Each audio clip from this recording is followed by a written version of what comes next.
가기사는 증시 각도기. 안녕하세요. 전문투자증시나 심판 안지원입니다. 네, 말짱 도루묵이네요. 하루 만에. 네. 기대는 안 했어요. 미국 시장이 올라도.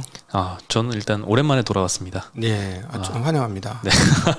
그 사이에 너무 시장이 변동성이 컸더라고요. 네, 오르락내락. 네. 오늘도 뭐 오르는 줄 알았는데 결국 끝날 때는 코스피는 그래도 안 떨어졌는데 코스닥이 1.6%나 떨어졌습니다. 네, 금리도 오늘은 조금 다시 오름세로 좀 가면서 성장주 위주로 좀 약했는데요. 코스피는 0.2% 상승을 했고 코스닥은 1.6% 하락을 했습니다. 개인 투자자들이 오늘 많이 샀네요. 코스피에서 4,500억, 코스닥에서 3,200억이나 네. 순매수를 많이 했고요. 외국인이 코스피에서는 770억 순매수로 끝났더라고요. 코스닥에서는 2,700억 정도 순매도를 좀 크게 했고요. 2,700원이면 어마무시한 양입니다. 네, 선물에서 한 1.3조 원 정도 네. 매도가 나왔습니다. 네, 기관은 뭐 계속 양시장을 팔고 있고요. 오늘은 뭐 상해는 휴장이었는데 홍콩은 굉장히 많이 급등을 하더라고요. 미국 본토에서 홍콩 주식을 살 수 없는 날이죠. 네. 네, 그리고 업종별로 보면은 전기전자 섹터, 제조업 섹터 이 두 가지가 제일 많이 올랐습니다. LG 디스플레이, LG 에너지 솔루션, 하이닉스, 삼성 SDI, 삼성전자가 공통적으로 분포가 되어 있는데 이들 때문에 좀 많이 올랐습니다. LG 디스플레이는 계속 떨어지는 것만 봤는데 오늘은 9%나 크게 상승을 했습니다. 네, 항상 떨어지는 영원불변 하락 주식이었는데 신기하네. 네, LG 엔솔도 5%대. 여기는 2차전지 섹터가 오늘은 사실 성장주가 다 약세 보이면서 별로 좋지 않았는데 LG 엔솔만 오늘 좀 많이 올랐습니다. 삼성 하이닉스도 올랐는데 하이닉스가 특히 4%대로 좀 많이 급등을 해서 마이크론 감산 영향을 삼성전자보다는 좀 더 호재로 인식을 하는 것 같습니다. 네, 반면에 이제 SK I 테크놀로지 5% 하락, 일진 머티리얼즈, 솔루션단 소재가 다 4%씩 하락을 하면서 같은 전기전자 섹터 내에서도 좀 희비가 많이 갈렸습니다. 네. 서비스 업종이 제일 많이 하락을 했는데요. 소카가 8% 하락, 네이버가 7% 하락. 네이버는 어제도 좀 많이 떨어졌잖아요. 네. 오늘도 굉장히 많이 떨어졌습니다. 네, 뭐 주가 뭐 많이 빠졌으니까 괜찮을 줄 알았더니 이번에 인수한 푸시마크가 굉장히 타격이 큰 것 같습니다. 네. 리포트도 나쁘게 나오고요. 예, 푸시마크 인수 관련해서는 할 얘기가 되게 많은데 조금 이따 자세히 말씀을 드리고요. 네. 그리고 콘텐츠리 중앙, 크래프톤, 넷마블, 한정기술, SK바이오팜, 하이브, 서비스업 대체로 다 많이 하락을 했습니다. 비금속 광물 섹터도 포스코 케미칼이 4%나 하락하면서 업종 하락을 좀 주도를 했고요. 운수 창고, 여기서는 이제 항공주들이 많이 포진돼 있죠. 에어부산이 오늘 24%나 크게 하락을 했습니다. 한진칼, 아시아나, 티웨이, 제주항공도 골고루 떨어졌습니다. 일단 2차전지 섹터 내에서 LG엔솔은 미래 이익 기대감에 오늘 좀 강세를 보였는데요. 하이투자증권에서 IRA 법안 수혜 때문에 22년도 영업이익은 한 1조 4천억 정도 나올 텐데 네. 25년도쯤에는 5조 4천억으로 굉장히 네. 빠르게 성장을 할 것이다라고 전망을 하고 있습니다. 4배 이상 성장을 하네요. 단기적으로 보면은 이제 한투에서도 오늘 리포트가 나왔거든요. 3분기 영업이익이 4,430억 전망을 했습니다. 현재 컨센이 한 3천억 후반대 형성이 돼 있거든요. 네. 요즘 이렇게 목표가가 계속 하향되고 실적 전체 하향되는 와중에 이렇게 실적 전망치가 상향되는 섹터가 별로 없는 것 같습니다. 그렇죠. 네, 뭐 유럽 고객사나 이제 테슬라 쪽, 상해 쪽 공급 물량이 좀 증가한 영향 때문일 것 같고요. 환율 효과도 한 6%대 정도 수혜를 예상을 하고 있습니다. 반대로 이제 양극재 업체들 중에는 이제 에코프로비엠이 하이투자증권에서 리포트가 나왔는데 3분기 영업이익은 컨센을 소폭 상회를 하겠지만 목표가는 14만 원으로 하향을 했습니다. 금리가 상승을 해서 24년도, 25년도 EPS 기준으로 양극재 업종 평균 20배를 적용을 했다라고 하는데 읽어보면 결국 내용은 좀 좋은 내용이에요. 가격 인상을 하느냐가 굉장히 실적의 변수잖아요. 1분기부터 계속 어닝 서프라이즈 냈던 이유가 양극재 가격 인상이었는데 3분기에도 그 효과를 볼 수 있다라고 언급을 하고 있습니다. 네, 언급을 하고 있습니다. 24년, 25년 EPS를 땡겨온 거잖아요. 네. 그러니까 되게 좋게 보는 거죠. 업종 평균을 땡겨와서 그럼 뭐야 이랬는데 24년, 25년이면 그때 EPS가 가장 많이 증가했을 때라고 보는 시점이잖아요. 예, 그거에 20배를 줘가지고 땡겨오는 거니까. 네.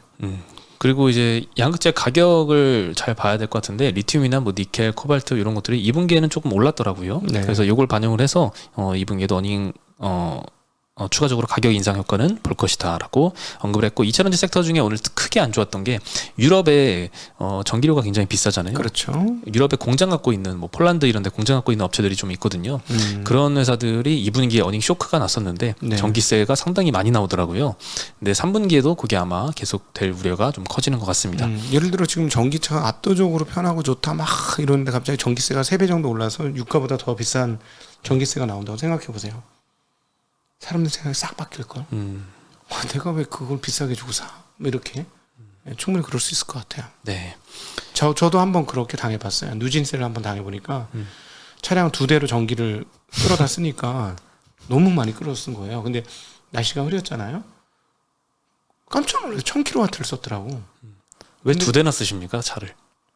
아, 시골은 어쩔 수 없어요. 다 교통이 없습니다. 아 그렇군요. 전철 버스 없습니다. 서울 얘기예요. 남의 나라 얘기입니다. 아 그렇군요. 네. 그래서 마트가 최소 1km 넘게 떨어져 있잖아요. 1km 안에 인적이 별로 없어요. 논밭 이런 것만 많고. 그러니까 1000kW를 썼더라고.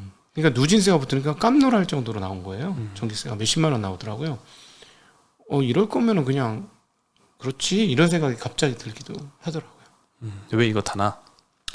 아, 그냥 뭐 이럴 거면 뭐 그냥 별 차이 없네. 뭐 이런 똑같네. 이런 느낌? 예. 네. 그리고 이제 게임주도 오늘 굉장히 크게 하락한 업종인데요. 뭐 크래프톤, 카카오 게임즈, 넷마블, 펄어비스 막 5에서 7%씩 오늘 많이 좀 떨어졌습니다. 크래프톤은 좀 문제가 좀 심각한 것 같습니다. KF증권에서 오늘 목표가를 30만 원으로 하향을 했는데요. 3분기 영업이익은 1,570억 전망을 하면서 컨센 하회할 걸로 보고 있습니다. 그 중국 정부가 게임 규제를 해서 모바일 게임 매출 둔화가 되는 게 좀 영향이 많이 끼치는 것 같고요. 크래프톤은 대표적으로 카카오뱅크와 함께 우리 사주 손실 관련해서 뉴스가 좀 많이 나오는 회사인데요. 네. 크래프톤 같은 경우에는 이제 평균적으로 한 8천만 원 정도씩 직원들이 손실을 보고 있다라고 하는 것 같습니다. 안 팔았다면요. 카카오뱅크는 좀 더 심합니다. 2억 7천만 원 정도의 손실을 지금 보고 있을 것 같습니다. 네이버는 어떻고? 네이버는 그래도 최근 상장한 종목이 아니라서 직원들이 뭐 우리 사주를 막 대출받아서 막 지르거나 이러진 않았는데 크래프톤하고 카카오뱅크는 작년 8월 달인가요? 그때 거의 뭐 증시 고점일 때 네. 특히 이제 카카오 같은 경우에는 풀로 막 대출 받아가지고 우리 사주 막 엄청나게 많이 청약을 하신 분들이 네. 아마 많거든요. 그래서 최근에도 이제 블라인드 같은데 보면은 직원들이 굉장히 힘들어하는 직원들이 많다라는 제보가 좀 많이 있습니다. 기가 막힐 때 상장한 거야. 대주주 입장에서 보면 진짜 기가 막힐 때. 그렇죠. 예. 네, 시점이 참 안 좋았어요. 제 크래프톤 관련해서 크래프톤 웨이라는 책을 봤어요. 그 책을 보면서 저의 느낌은 게임사 정말 힘들구나. 정말 힘들고 정말 분투를 많이 했구나. 그리고 운도 좀 따라야 되는구나. 그렇죠. 열심히 예. 개발해서 최고의 게임을 만들어서 딱 출시를 했는데 마침 뭐 중국의 이슈 때문, 뭐 규제 이런 것 때문에 뭐 출시도 안 되거나 허가가 안 나거나 이런 네. 상황 되면 참 답답할 것 같습니다. 네, 그래서 굉장히 게임 사업이 어렵고 오히려 영화 산업보다도 더 어려운 게 아닌가? 작업도 많아요. 노가다도 굉장히 많고. 예. 어렵더라고요. 그 책을 덮으면서 이거 만만치 않은 게임이구나. 게임사는 만만치 않은 산업이구나. 이런 느낌을 저는 받았어요. 크래프톤 웨이라는 책을 읽고 꽤 두꺼운 책이었는데 재미는 있었거든요. 네. 네, 그리고 뭐 카카오 게임즈도 마찬가지고요. 오늘 목표가를 KF증권에서 8만 원에서 6만 원으로 하향을 했습니다. 3분기 영업이익을 692억 원으로 전망치 예전보다 하향을 했고요. 뭐 오딘이랑 우마무스페 이런 게임들 매출 감소가 좀 영향을 끼치는 것 같습니다. 그리고 추가로 카카오 게임즈는 자회사 라이온 하트 스튜디오가 11월 달에 상장할 예정입니다. 그래서 요거 상장 시점 전후로는 주가 조정이 조금 더 있을 수 있다라고 언급을 하고 있습니다.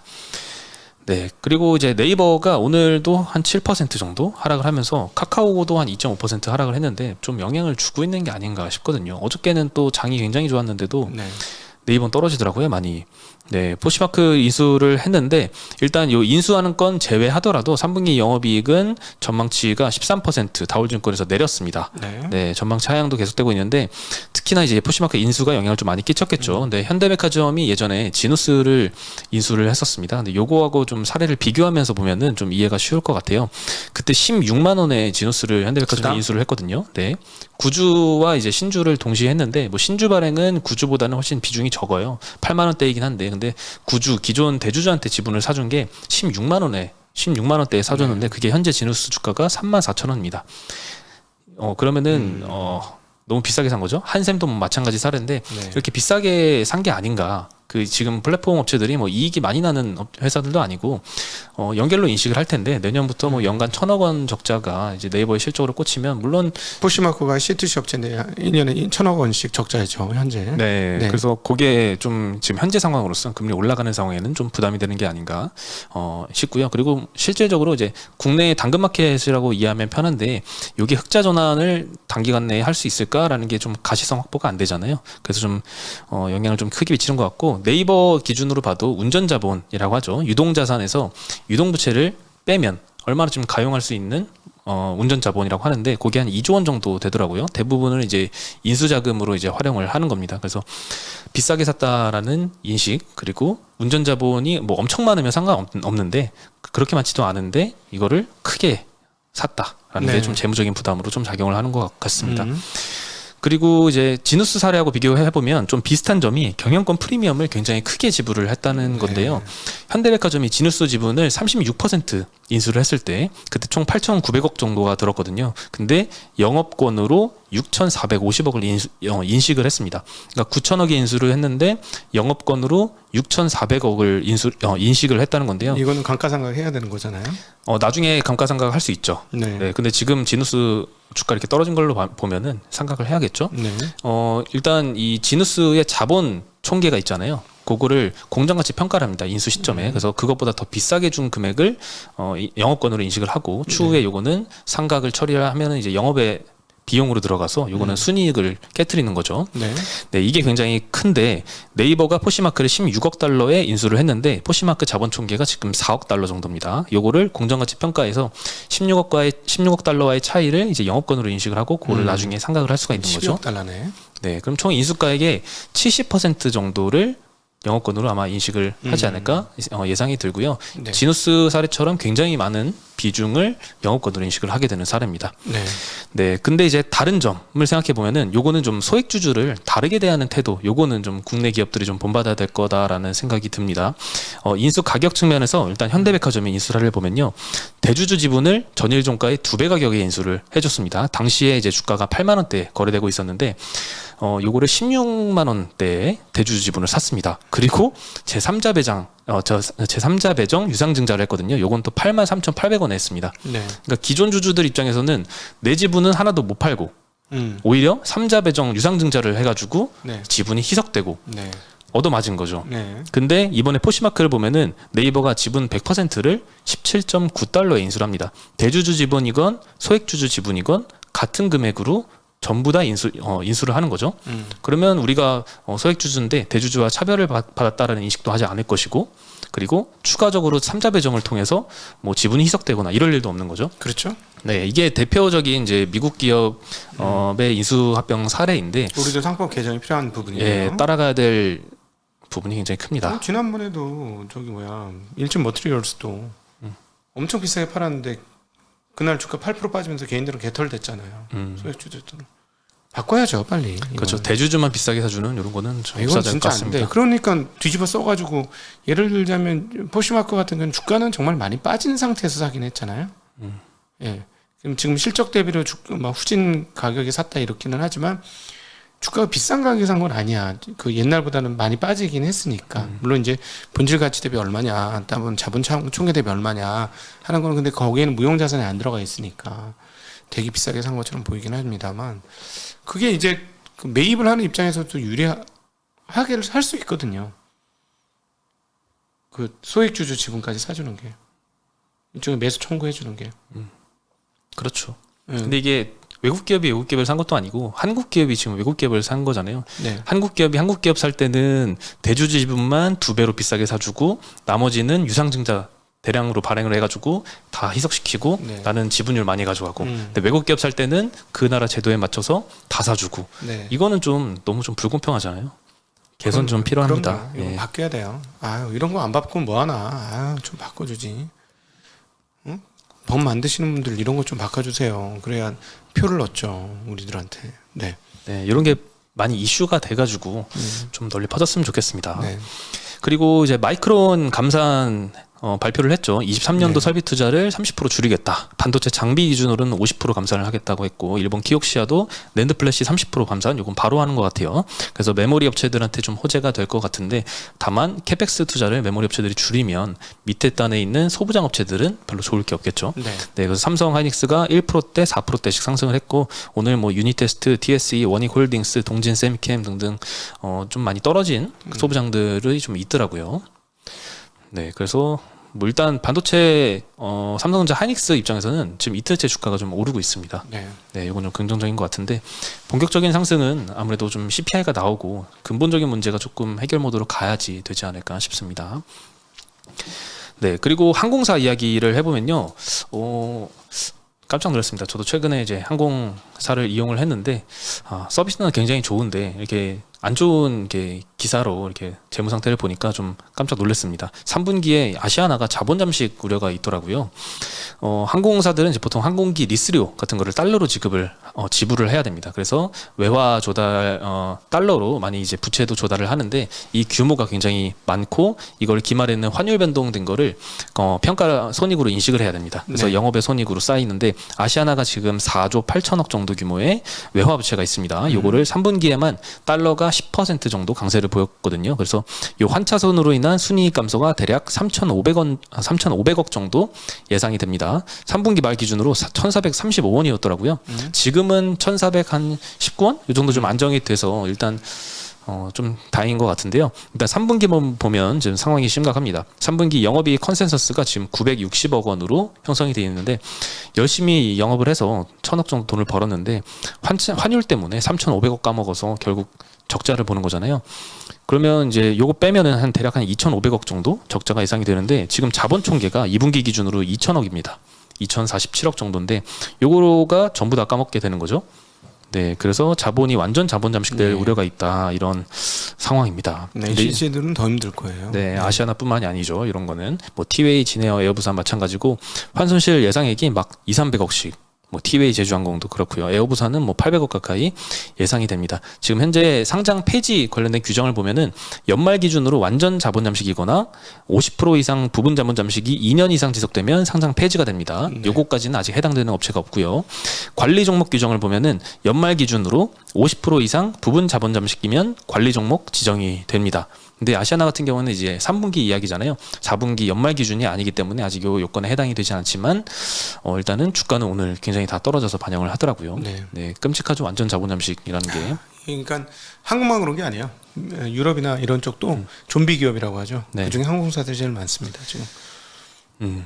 문제는 이제 재무가 악화되면 이 리스사들 있잖아요. 네. 이거 보통 이제 뭐 금융 리스나 운영 리스로 이제 항공기를 도입을 하는데, 리스사들이 돈 못 받을 수도 있으니까 뭐 기한이익 상실 조건 같은 걸 내걸어 가지고 뭐 돈을 빨리 상환해라, 이런 요구들을 할 수도 있습니다. 이런 게 오면은 사실 환율만 떨어져 가지고 이제 평가상 회계 기준으로만 손실이 좀 자본 잠식이 됐던 건데, 실제 영업상으로는 뭐 그렇게 큰 타격이 아닌데, 요게 오히려 촉발이 돼서 실제 영업 타격으로 다가오는 이런 이슈가 좀 가장 우려스러운 지점인 것 같습니다. 네. 네, 그래서 오늘 에어부산은 24% 하락을 했고요. 요거는 사실 요 이슈 때문은 아니고 5,200만 주 유상증자 분의 추가 상장되는 물량이 금요일에 나옵니다. 이거 권리 공매도라고 해서 상장되기 이틀 전부터 미리 매도가 가능하거든요. 그래서 네. 오늘 아침부터 좀 대량으로 매도가 많이 나오더라고요. 예, 그래서 예. 에어부산은 요 이슈가 영향을 받았고, 나머지 뭐 한진칼, 아시아나, 티웨이, 제주항공도 많이 하락해서 마감을 했습니다. 안타깝습니다. 네. 네, 오늘 소식은 여기까지입니다. 그래도 뭐 조금 나아졌잖아요, 분위기. 오늘 미국 시장 빠진다고 해도. 네. 예. 근데 이제 시간을 조금 더 봐야 되는데, 비둘기들이 나올 것인지 여부 굉장히 중요해 보이고요. 비둘기가 나오면 페드워치가 막 바뀔 겁니다. 그러면서 연준이 얘기해도 그 분위기를 얼만큼 받아들일 수 있을 것이냐에 따라 상황 달라지고, 주가는 많이 빠졌기 때문에 여지는 조금 있고요. 근데 연준 발언 등에서 이제 조금 강경도가 좀 떨어진 발언이 나올지 여부, 인사들의 발언 중에 그런 것도 잘 관찰하셔야 될 것 같습니다. 네, 오늘 소식은 여기까지고요. 여기서 인사드리겠습니다. 안녕. 안녕.